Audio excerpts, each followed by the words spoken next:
This could be for the cat lovers. This is a Sammy tree, is what it's called. We found a cat along the road, and it was abandoned by its owner, and we kind of adopted this cat and built it a tree house.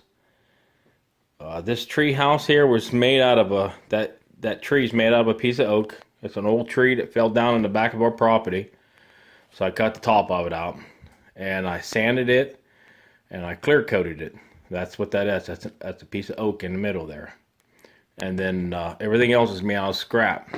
Now the little house is made out of plywood, 1/4-inch plywood, and I cut everything pretty much on a table saw.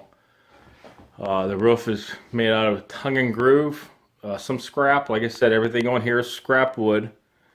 The little set of stairs that goes to the top, there's a little, I call it a perch. He goes up on the top up there and lays.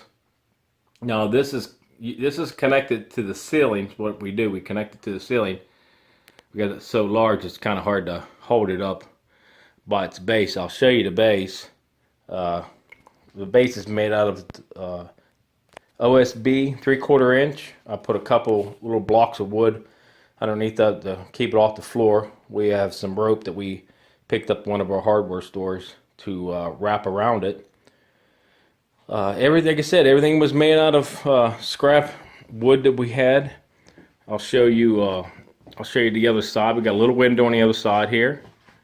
Right here is a little window, and then of course you know the stairs that's running up. He had to have stairs, of course. He's probably a little bit of a sissy cat, but and I also had this little plaque made. I picked it up on eBay. It's pretty cool how they make these.